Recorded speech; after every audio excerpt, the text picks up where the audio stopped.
My mother copied my keys. I reclaimed my home, exposed the scheme, and rebuilt a life of my own. The paper grocery bag slips from my fingers before I fully process what I'm seeing. The jar of marinara shatters against my new tile floor, splashing red across the pristine white surface like blood at a crime scene. For 3 heartbeats, I stand frozen in my own doorway, keys still dangling from my hand.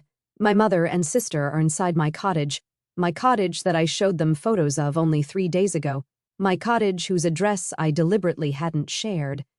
"What are you doing here?" My voice sounds distant, hollow. Liana whirls around, measuring tape extended between her hands. She's been measuring the guest bedroom, my home office. Her expression momentarily startled before settling into something irritatingly entitled. "Posey, you're home early." Mom straightens from where she's been rearranging my sofa and armchair, creating a configuration I hate. "We thought you'd be at work until 5. That doesn't answer my question.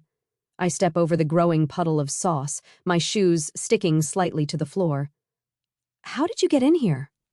Mom waves dismissively. "Oh, I had a key made yesterday when I stopped by to congratulate you." The memory surfaces instantly, Mom asking to use the bathroom during her brief visit, her purse unexpectedly left behind when she went down the hall. At the time, I'd thought nothing of it. "You took my keys and copied them, without asking?" The tremor in my voice surprises me. "Don't be so dramatic, honey." Mom busies herself, fluffing a throw pillow. "We're just seeing how to make this work for everyone." "Make what work?" The question forms but doesn't leave my mouth because suddenly I know. The realization crashes into me with the force of a physical blow. Fragments of childhood flash before me, Liana's 11th birthday with the hired clown and backyard carnival, while my own celebration that same year had been a store-bought cake in our living room. Mom's dismissive, "It's just not in the budget for you." Contrasted with the lavish spending for my sister, the pattern had never stopped. When I announced I was house hunting last month, Mom hadn't congratulated me. She'd called Liana immediately to discuss opportunities. "This is my home," I say, each word carved from ice. "Not yours, not ours, mine." I cross to Liana and pluck the spare key from her hand where she's been fidgeting with it. Her fingers close reflexively, then release. "You can't be serious about living here alone," Liana says, her forehead creasing with practiced concern. "This place has 3 bedrooms. The kids need space." "Your housing situation is not my problem." The steadiness in my voice surprises me. "After everything we've done for you?" Mom's eyes widen, her hand pressed dramatically to her chest. "Your sister's children need bedrooms. Family helps family, Posey. You know that." The familiar weight of obligation presses down. A lifetime of expectations that I'll sacrifice for Liana because that's what I've always done. But something has shifted inside me. The trembling in my hands stops as clarity washes through me. "You have exactly 2 minutes to leave before I call the police." I point toward the door, arm steady. "You wouldn't dare." Mom's voice sharpens. 1 minute, 50 seconds. They leave. Mom slamming the door hard enough to rattle the windows. I slide the deadbolt into place with a satisfying click. The phone rings 20 minutes later as I'm still cleaning marinara from the grout lines. Dad's name flashes on the screen. "What the hell do you think you're doing?" His voice booms the moment I answer. "Your mother is in tears. You're tearing this family apart with your selfishness." I say nothing, scrubbing harder at a stubborn red stain. "Liana needs help, Posey. That's what family does. You've always understood that before. Always understood, always accommodated, always sacrificed." "Not anymore," I whisper. But he's still shouting, not hearing me.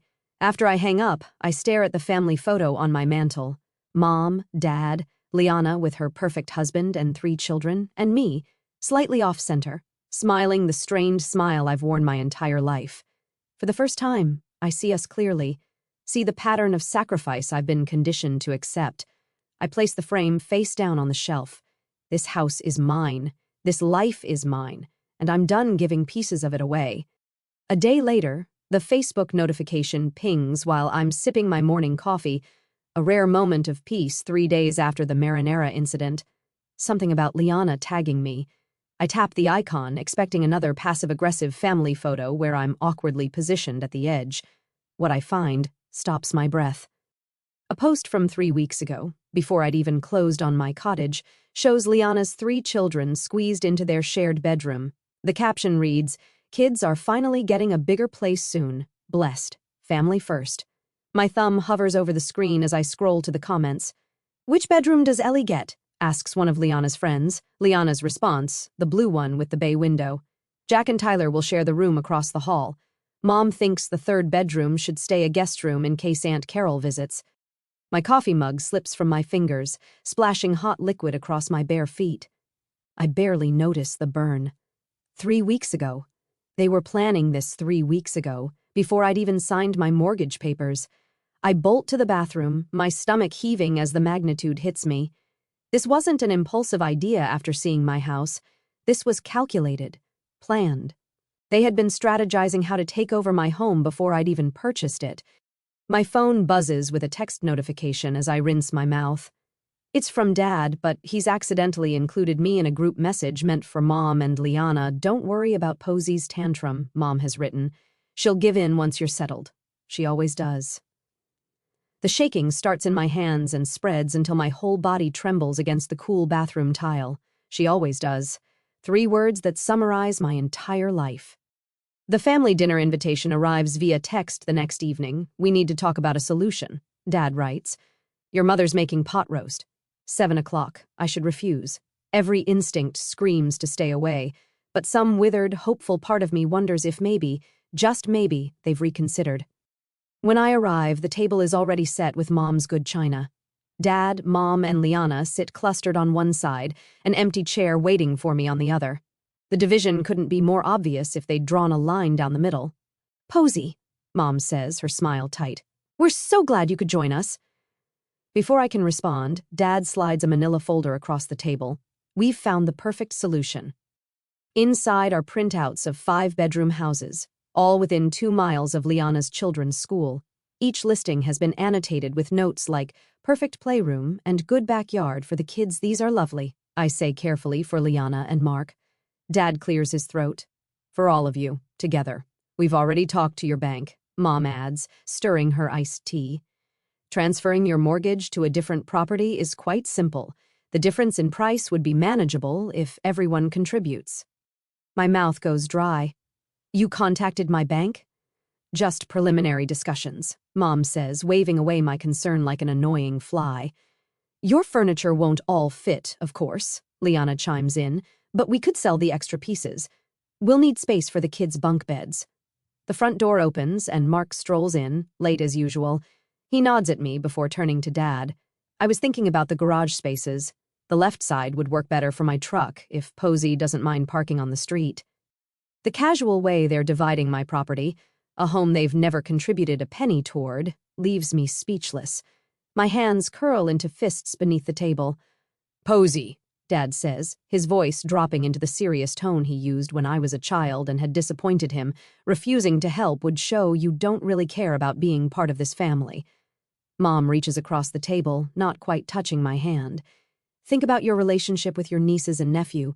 Children remember who was there for them. Everyone knows family comes first in this town," Liana adds, her eyes narrowing. "What would people think if they knew you had all that space while your sister's children are crammed into one room?" The weight of their expectations presses against my chest. For years, my entire identity in this family has been Liana's supportive sister, never just Posey, with my own dreams and needs. "I spoke with Robert at your office," Dad mentions casually, as if he hasn't just crossed yet another boundary. "He understands your family crisis might require some flexibility in your schedule to help Liana with the move. After all we've done," Mom adds, her voice trembling with practiced emotion, "providing a home for you all those years." The memory surfaces, writing rent checks every month throughout college while living in their basement, watching them pay Liana's full tuition and apartment costs without question. The silence stretches as they wait for my capitulation. The familiar script, Posey protests, family pressures, Posey surrenders, she always does. But something has shifted inside me since finding them in my house. The pattern is suddenly visible, like one of those magic eye pictures that snaps into focus after years of just seeing random dots. I stand, carefully placing my napkin beside my untouched plate. "Watch me not help," I say, my voice steadier than I feel. I walk out, ignoring their calls to return, their demands to sit back down and be reasonable. In my car, the phone begins buzzing with texts and calls. I switch it to silent. As I drive home that night, my phone lighting up with angry messages, the thought of compromise flickers and dies as I remember the Facebook post. They never intended to ask, they planned to take. Some boundaries can't be partial. Sometimes the only protection is a wall. 3 days after the dinner ambush, notifications ping my phone like tiny detonations. Each one jolts me from whatever momentary peace I've managed to find. I make the mistake of looking at Liana's latest Facebook post, her children squeezed onto a pull-out sofa, faces arranged in exaggerated pouts. The caption reads, "When family abandonment means your kids don't have proper bedrooms. Family first. Unless you're selfish, apparently." My stomach twists as I scroll through the sympathetic comments. People I've known since childhood offer prayers and support. 3 different church ladies promise to speak to me about Christian family values. My finger hovers over the reply button, but what could I possibly say that wouldn't pour gasoline on this fire? My phone buzzes with a text from Mrs. Hatcher, my 3rd-grade teacher. "Your mother showed me pictures of your beautiful home. So much space for just one person. I raised 4 children in half that size." I set the phone face down on my kitchen counter and grip the edge until my knuckles whiten. The betrayal burns like acid in my throat. Not just from Liana, who I've come to expect this from, but from Mom.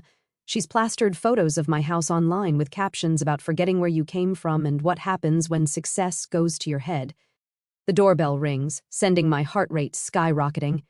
Through the peephole, I spot Pastor Williams on my front step, Bible tucked under his arm. "This isn't a coincidence. This is a coordinated attack. I'm sorry, I'm not available for visitors today," I call through the door. "Posey Adams, I've known you since you were in Sunday school. Your family is concerned, and as your spiritual advisor—" "I didn't request spiritual advice," I interrupt, surprising myself with the firmness in my voice. "Please respect my privacy." His sigh carries through the door. "I'll be praying for your heart to soften." After he leaves, I sit at my kitchen table and make a list of everything that's happened in the week since I threw my family out of my house. The scale of their retaliation is becoming clearer and more frightening. Yesterday, I discovered the first concrete evidence of how far they're willing to go. My mortgage statement hadn't arrived, so I called the bank. "We've been sending it to your updated address," the representative explained. "Your parents contacted us about forwarding your financial documents to their home for safekeeping." The violation leaves me breathless. They nearly succeeded. If I hadn't been vigilant about my payments, what else have they diverted? What other pieces of my life are they quietly commandeering? Sleep has become almost impossible. I lie awake, cataloging potential vulnerabilities, jumping at every creak and rustle outside my windows. The thought of checking my mail each day fills me with dread. What new boundary will they have crossed? What fresh guilt trip will be waiting? This morning, I received an email from my homeowners association. My parents had contacted them with concerns about commercial activity at my address. A complete fabrication, but one that required me to respond with formal documentation proving I work from home occasionally but don't run a business. The cost of this estrangement keeps mounting. But the alternative, a lifetime of exploitation, of being seen as nothing more than Liana's support system, seems unbearable now that I've glimpsed freedom. I start small, changing passwords, setting up mail forwarding directly to my workplace, installing security cameras at every entrance. I document each unwanted contact, each social media post, each attempt to access my personal information. The methodical process steadies my shaking hands. When the security company finishes installing my new system, I feel a strange blend of sadness and relief. My home, the place that was supposed to represent my independence, now resembles a fortress. The next morning, a small miracle appears on my desk at work, a loaf of homemade bread wrapped in brown paper with a note tucked beneath the twine. "Sorry I blabbed about your new place. Not everyone thinks you're wrong. Some of us wish we'd been brave enough to set boundaries years ago. Marcy." I hadn't realized how isolated I'd been feeling until that small gesture of support brings tears to my eyes. The moment of peace is short-lived. That evening, I pull into my driveway to find Liana's SUV parked in front. Through my front window, I can see shadows moving inside my house. The familiar surge of violation is accompanied by something new, cold, crystalline anger. This time, I don't hesitate. I call the police from my car, watching as neighbors peek from behind curtains at the unfolding drama. By the time the officer arrives, my family has noticed me sitting in my driveway. They spill onto the front porch. Mom's face contorted with self-righteous indignation, Dad's reddened with anger, Liana clutching her purse to her chest like a shield. "She's throwing her own family onto the street," Liana cries dramatically as the officer approaches. "We were just visiting." "With what key?" I ask calmly, showing the officer my security camera footage on my phone. "I didn't give you permission to enter my home." Mom steps forward, eyes darting toward the gathering neighbors. "How could you call the police on your own blood? What will people think?" Something shifts inside me. The question that has controlled my entire life, "What will people think?" suddenly seems absurdly irrelevant. "I don't care what they think," I say, my voice steady. "I care what I think. And I think this ends today." The officer escorts them from my property with a warning about trespassing. As they drive away, I realize something profound. I've spent my entire life afraid of disappointing my family, measuring my worth by their approval. But I've never considered how consistently they've disappointed me, how little they've valued my independence, my choices, my right to a life that isn't defined by what I can give them.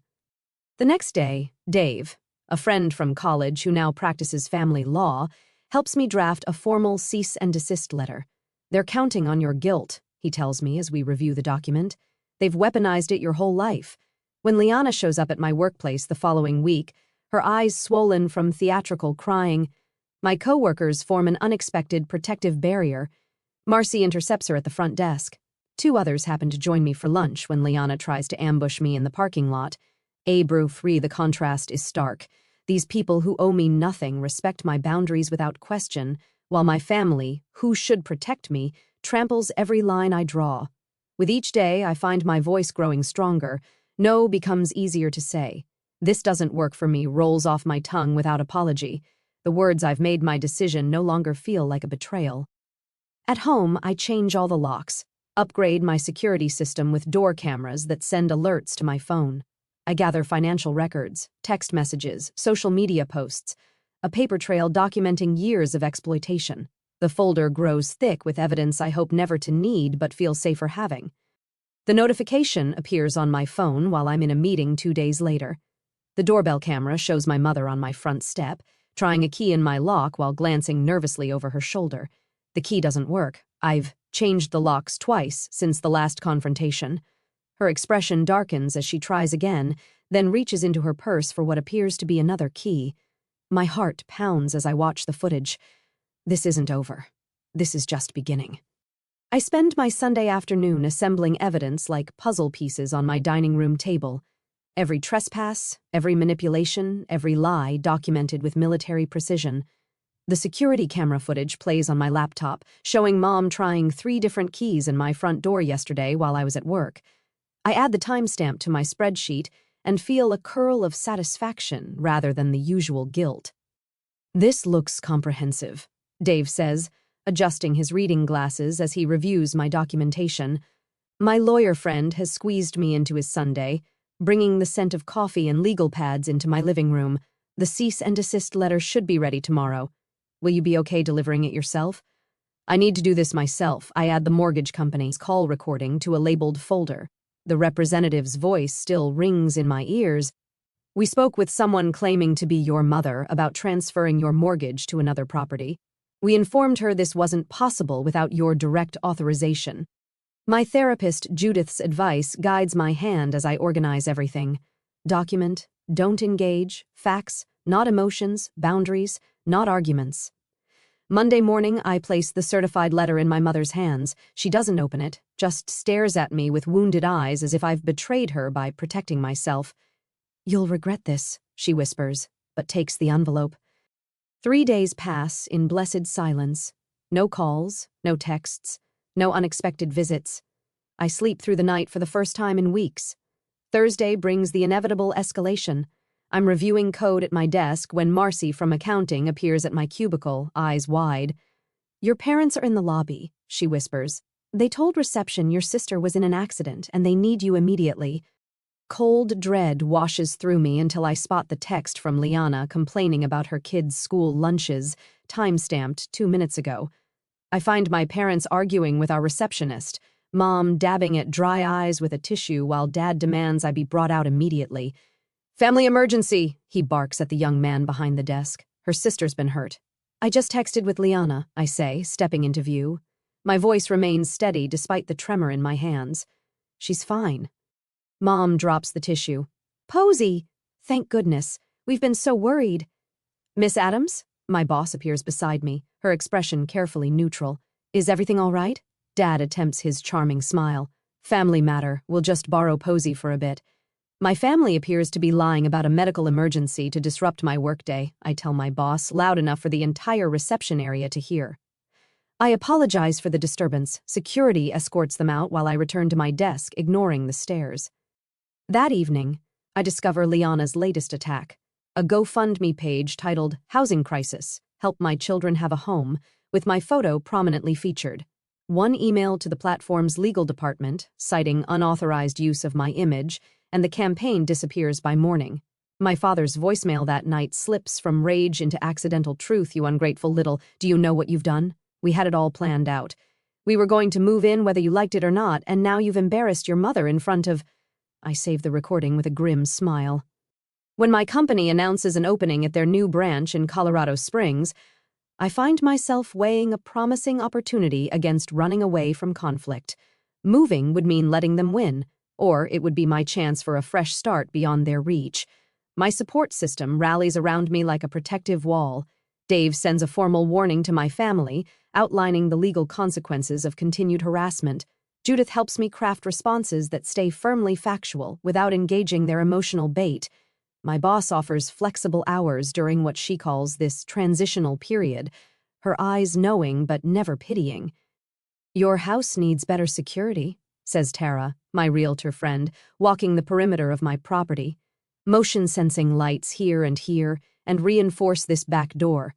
I'd expected to feel alone in this fight. Instead, I've discovered allies I never realized I had. People who value my boundaries and recognize my family's toxicity. The tide begins to turn.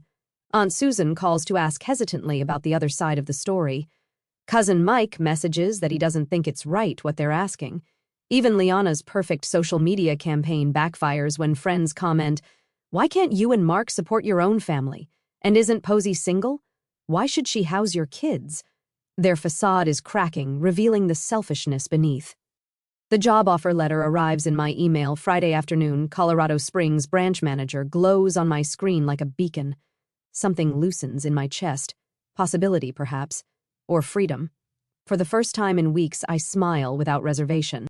A week later, at home, the cherry pie sits on my kitchen counter like a crimson trap. Mom stands beside it, fingers tapping against the granite in a rhythm I've known since childhood. The beat of her impatience when I'm not immediately agreeing to her plans. "It's your favorite," she says, though cherry has always been Liana's preference, not mine. I've corrected her on this fact at least 20 times over the years. Her eyes keep darting to the security camera mounted near my entryway. The blinking red light seems to make her nervous, which gives me a small measure of satisfaction. "I think we got off on the wrong foot with all this," Mom says, her voice unnaturally pleasant. She's rehearsed this. I can tell by the way she keeps shifting her weight from one foot to the other, the way she did before parent-teacher conferences when I was young. "Your father and I have been thinking, and we've come up with the perfect compromise." "I wasn't aware we were negotiating," I say, keeping my distance. "The kitchen island between us feels like necessary protection." Mom pulls a folder from her oversized purse. "We found some lovely properties just 15 minutes from here. 5 bedrooms, plenty of space." She slides several glossy listings toward me. "You sell this cottage, we all move into one of these. There's even a mother-in-law suite for Liana's family." I flip through the listings, noting the prices that are triple what my cottage cost. And how exactly would this work financially? "Well, you'd get the master bedroom, of course." She smiles as if offering me a tremendous gift. "We've already toured 3 of them. The realtor was very accommodating when we explained the situation." "You toured houses in my name?" The calm in my voice surprises even me. Mom waves dismissively. "We needed to move quickly. The Hendersons' daughter is also looking in that neighborhood." She leans forward, voice dropping. Listen, Posey, if you're going to be difficult about this, we can always contest the ownership. You couldn't possibly have afforded this place without family help. Family help? The words taste bitter. You mean the full rent I paid while living at home during college?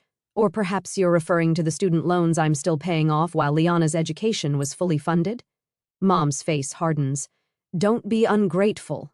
I walk to my office without responding and return with an envelope. I place it on the counter between us, next to her untouched pie.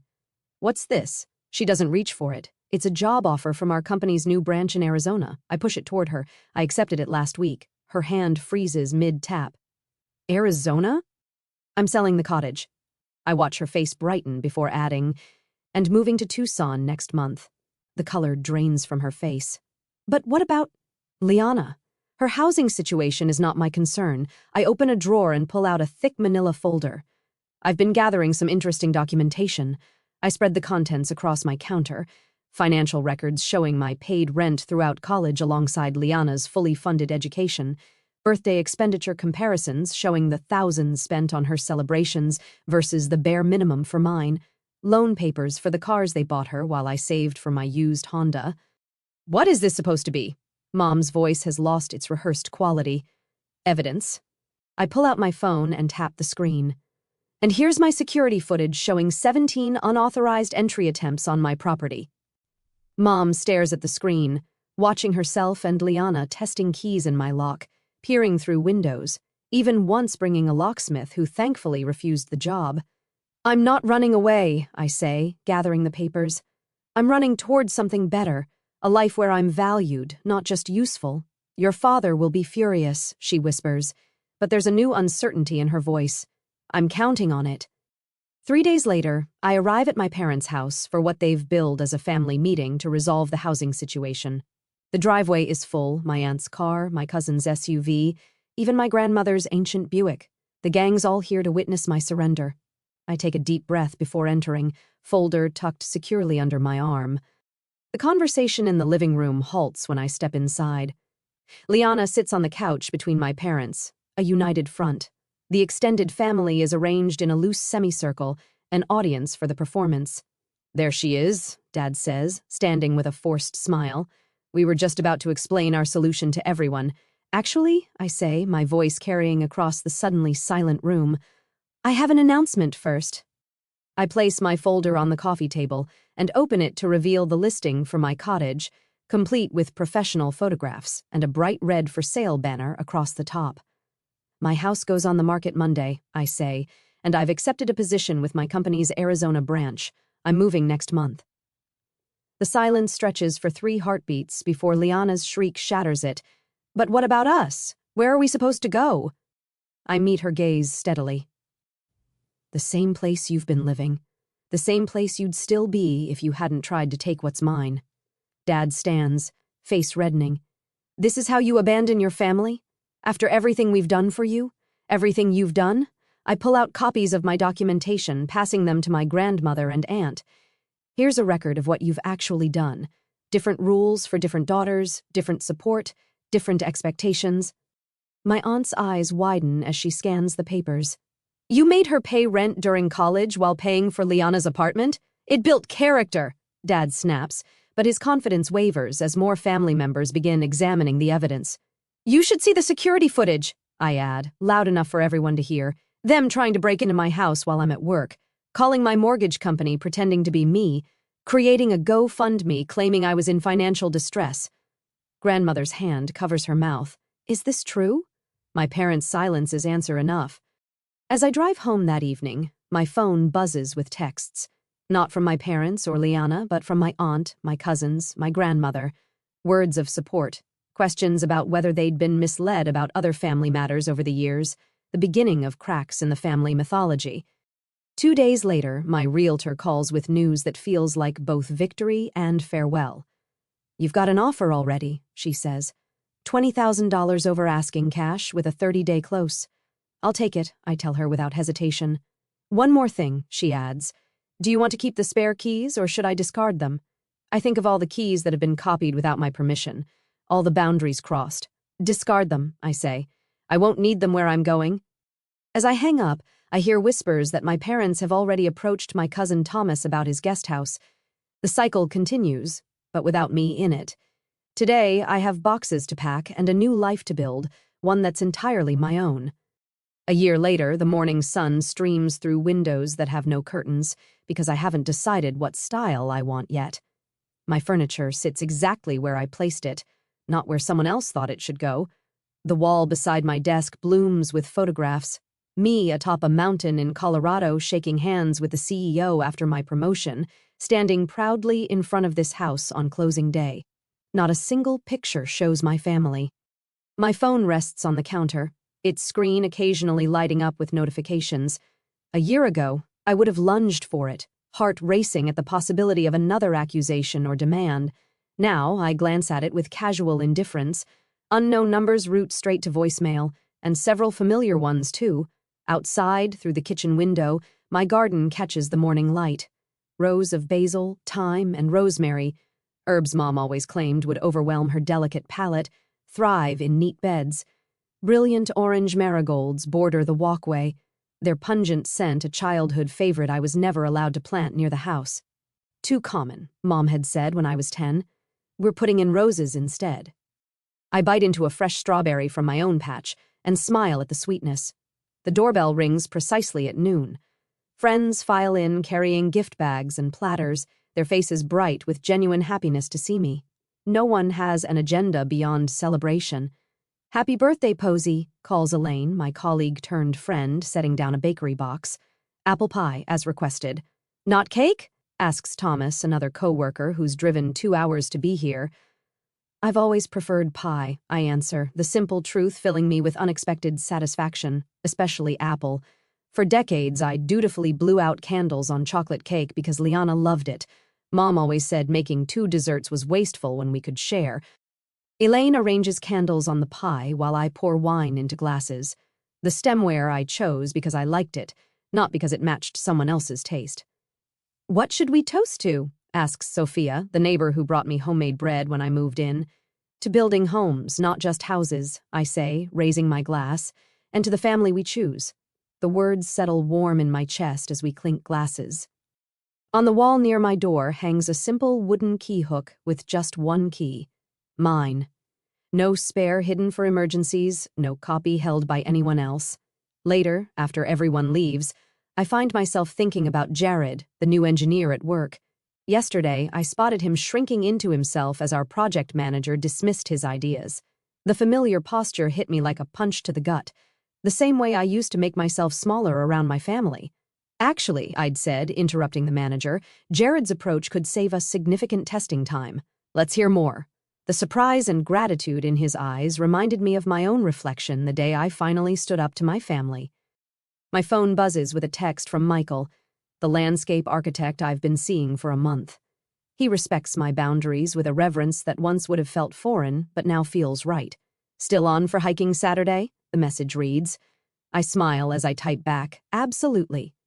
Before turning in, I scroll through my phone gallery and pause at an old family photo, everyone grouped tightly together, me slightly out of frame as usual. After a moment's hesitation, I delete it and replace it with a picture of my front door, painted the bold red I'd always wanted. My cousin Brenda texts occasionally now. Last week, my uncle called to check in. These tentative connections with extended family happen on my terms, with clear boundaries that they've learned to respect. As I settle into bed in my quiet house, I'm content with the life I've built. One where every choice, from the garden herbs to the friends around my table, reflects who I truly am.